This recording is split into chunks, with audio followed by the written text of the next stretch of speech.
Our nation is at war again. And I'm not talking about spiritual warfare, because that our nation has long lost. I'm talking about physical warfare. And yes, we are back in war and at war. In our update for this week, we had a few articles addressing the most recent developments. I'd just like to quote from the New York Times from September 23, saying that President Obama has put America at the center of a widening war, notice this, widening war, by expanding into Syria airstrikes against the Islamic State. In the absence of public understanding or discussion or a coherent plan, the strikes in Syria were a bad decision. Now, this is the New York Times writing, a paper which is normally very sympathetic towards President Obama and the Obama administration. It goes on to say, Congress has utterly failed in its constitutional responsibilities. It has left Washington and gone into campaign fund-raising moods, shamelessly ducking a vote on this critical issue. Now, in the next update, which you are going to receive this week, which is going to be the last one for 2 weeks, because then we'll have the fees, and then the update after that will be published on October 23. But in this one, there will be a few more articles about what is transpiring, and just give you a few pointers. US News wrote on September 24, Obama appears to be edging toward justifying a larger war. He also said the conflict will be lengthy and difficult.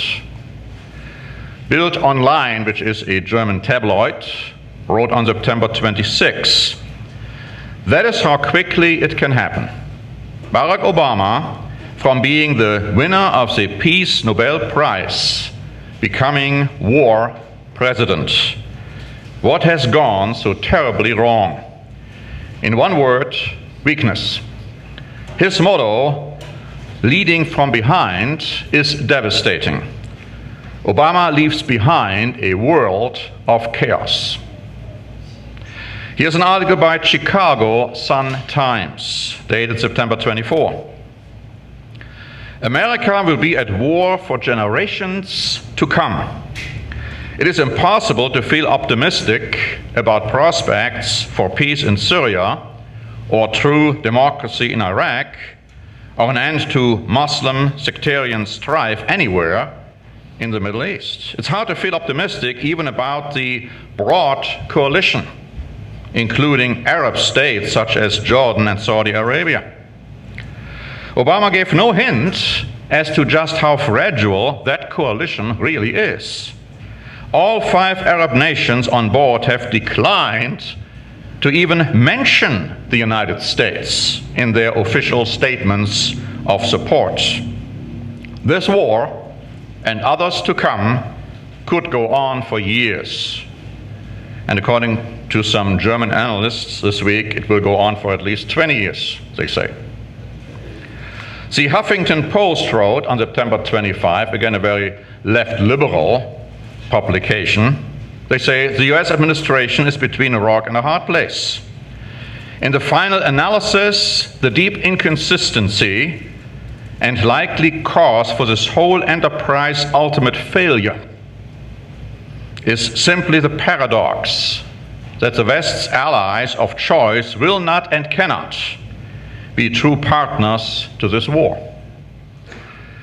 Here is an article by the Times of Israel, publication which is of course published in Jerusalem, from September 26, saying this: no matter how much Washington and its allies may wish otherwise, the military campaign against ISIS will fail, possibly with disastrous consequences.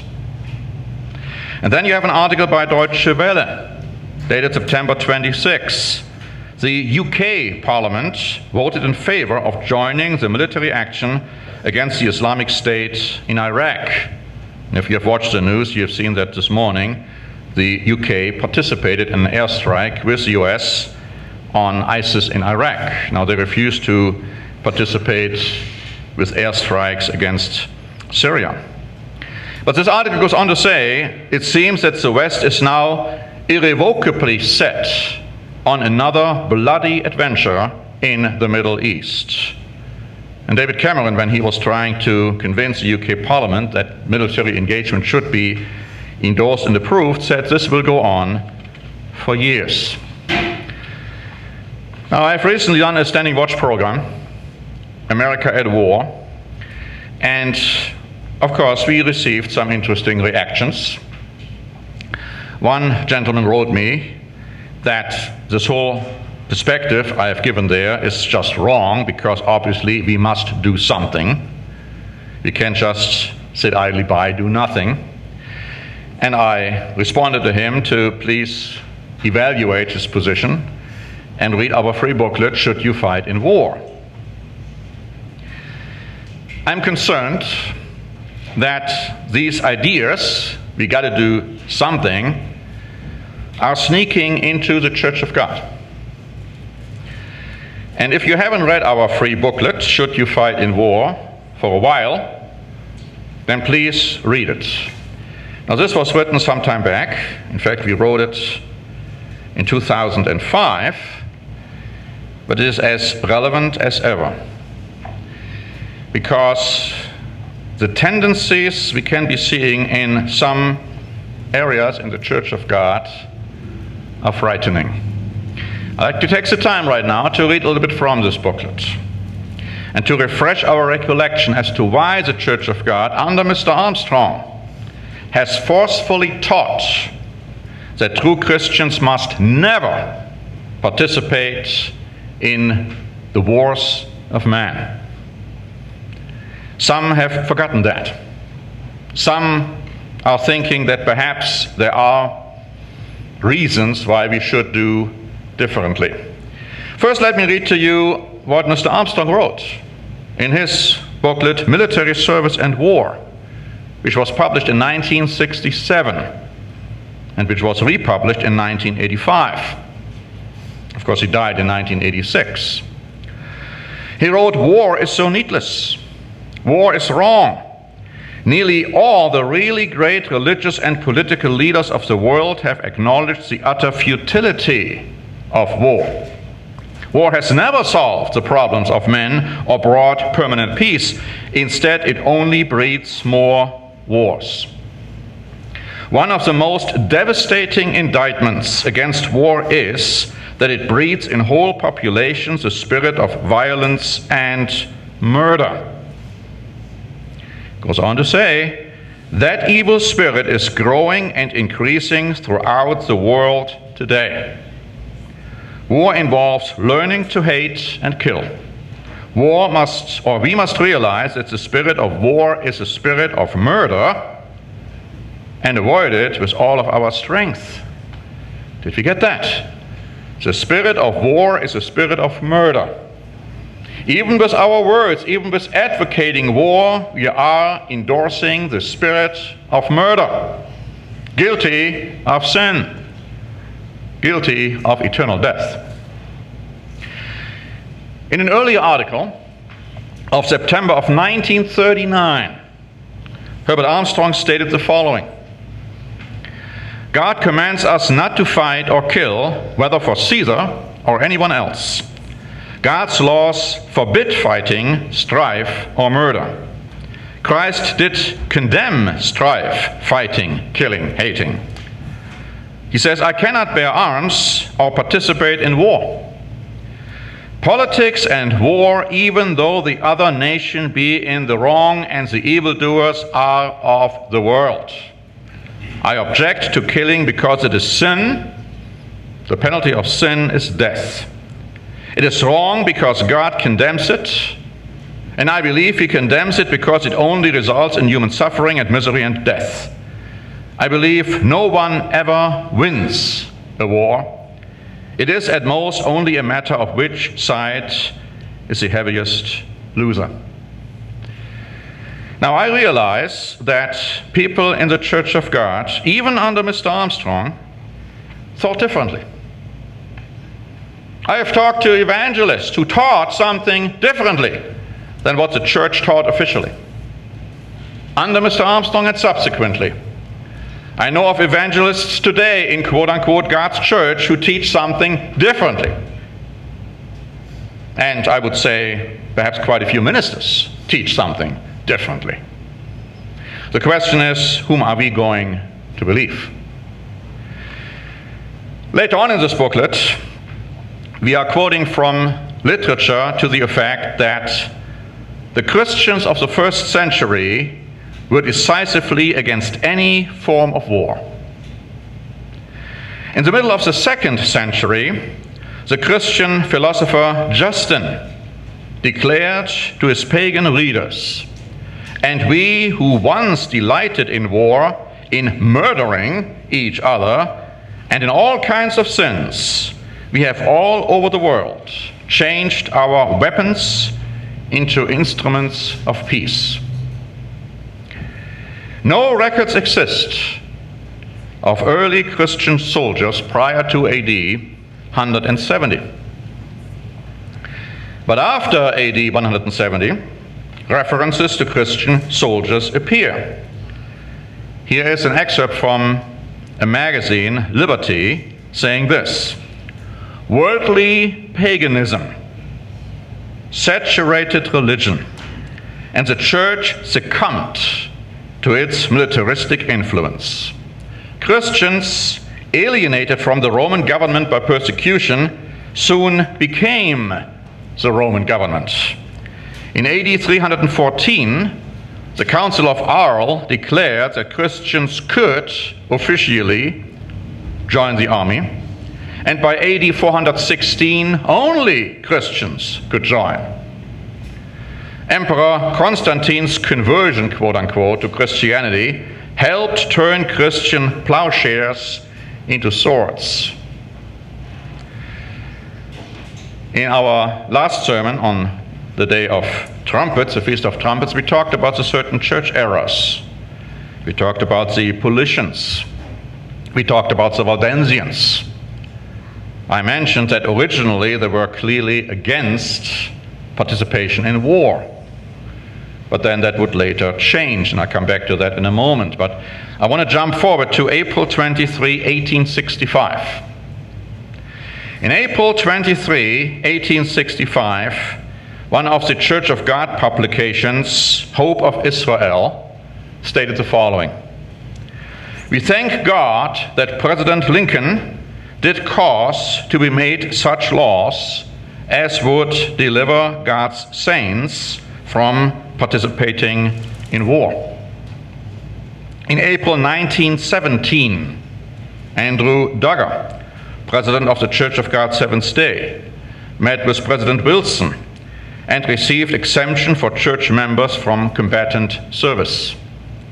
During the Korean and Vietnam Wars, Herbert W. Armstrong of the Worldwide Church of God petitioned the government to recognize church members as having conscientious objector status. So we see the tradition of the true Church of God has always been not to participate in war until some knew it better. They thought they knew it better than the church. Some say, yeah, but David fought in war, so then fighting in war can't be wrong, because David was a man after God's own heart. Now, Mr. Armstrong addressed that issue too in his booklet, Military and Service. He said this, or Military Service and War, rather. He said, "God called David a man after his own heart. David was a warrior.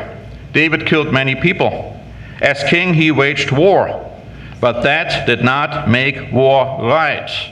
God held David accountable for his blood guiltiness. David was a man after God's own heart, not because of his wars, his fighting, his killing. God punished him for that." Now, I talked to an evangelist who disagreed, openly disagreed with Mr. Armstrong on that issue. Disagreed then, apparently still disagrees now. Mr. Armstrong also wrote 2 articles in the Plain Truth magazine in September and October 1984.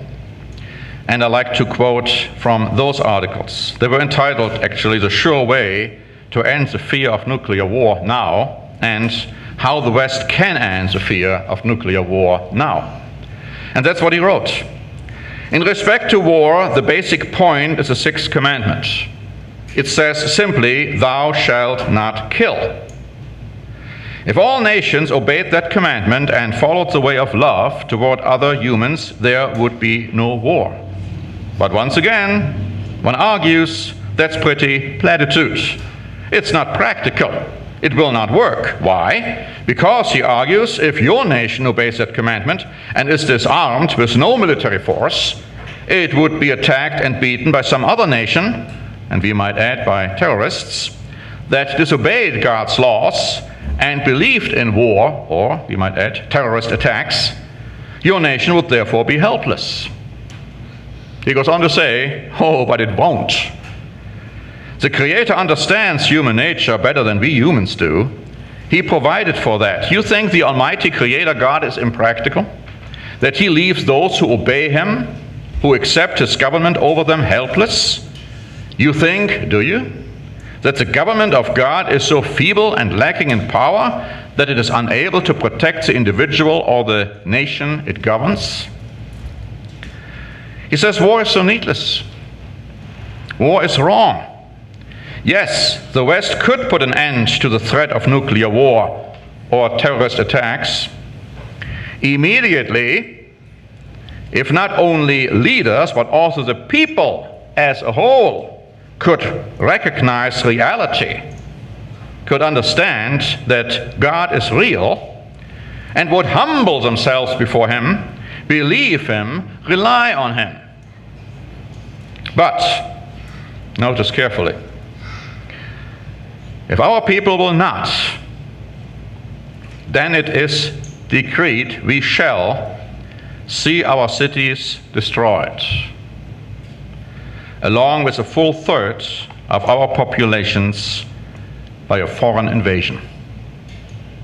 That is what the Bible clearly prophesies. When I look at the hype right now, again, in the United States of America, there is little chance that this nation as a whole will repent and understand that war is wrong, that what we are doing right now is wrong in the eyes of God, it's murder, and that we should rely on God. Little chance that that will happen, but hopefully a great chance for members in the Church of God. Because some, I hate to say it, have already fallen into the ditch of thinking that we have to make this world a better place, and they start by voting in governmental elections, going to jury duty services, and the next step is, always has been in the history of the church, participating in war. Let's go back to the Paulicians. We write about them in our booklet too. The Paulicians are first mentioned in historical records in 555 AD. Traditionally, they have been considered as a part of the spiritual body of Christ. The word Paulician is a derogatory term, actually, which means followers of this wretched little Paul. They preached strongly against any participation in war. But then, around 800 AD, the Catholic Church began to persecute them. Some of them began to defend themselves with weapons. Their great leader, Sergius, who taught them from 801 to 835, condemned fighting and retaliation. But after his death, even those who had listened to him began to fight. Now the Paulicians became known as a warrior people. At one time, the Waldenses were apparently part of the body of Christ. Their founder, Peter Waldo, started to teach in 1161. He taught, among other things, that taking a life was wrong. But after his death, and that of early subsequent leaders, many of the Waldenses took up arms in 1380, when the Inquisitors invaded the areas. And in 1619, Their leader, Simon Pecci, went to war in Austria, although he still taught and kept the Sabbath. His right understanding regarding the Sabbath did not prevent him from having acquired a wrong understanding pertaining to killing in war. When we review the records of the early Sabbath-keeping Church of God in America, we find that although the church officially condemned warfare, some Sabbath-keeping members began as early as 1776 to participate in war. Now listen carefully. There are indications in the Bible that members of the true Church of God, who once professed to believe it was wrong to participate in war, will soon take up arms and fight in war, because they have never fully convinced themselves that it is wrong to do so. If and when they do think to get involved, they would do well remembering Christ's stern warning to Peter, all who take the sword will perish by the sword. They should remember what God says, in effect, my soul hates those who delight in war. And they should recall that every warrior's sandal from the noisy battle and garments rolled in blood will be used for burning and fuel of fire. Several church organizations describing themselves as part of the Church of God, as well as certain quote-unquote Christian writers claiming to belong to the true Church of God, have already officially adopted the position that it would be not a sin for a Christian to fight in war. A little later we say this. We are told in Proverbs 26 and verse 17 that he who passes by and meddles with strife belonging not to him is like one who takes a dog by the ears. The point is, the battles of this world, which are fought by this world, are not our battles. The scripture tells us not to be a fool, meddling with strife not belonging to us. We are to be ambassadors for Christ. We are citizens of another kingdom. Our citizenship is in heaven. Our kingdom is not of this world. That is one of the reasons why we don't vote for leaders in this world. Many do already. Apparently more than half of the membership in one big church organization within the quote-unquote body of Christ do already, I'm told. That is one of the reasons, we go on to say, why we do not fight in the wars of this world. And this is how we conclude this booklet. And I would recommend to anybody and everybody to read it, because this booklet explains why Israel sinned when they fought in war. It explains why David sinned when he fought in war. It explains what a Christian is supposed to be doing when he is being attacked. It explains why war is wrong in the eyes of God. It explains why there is not going to be any more war after Christ returns.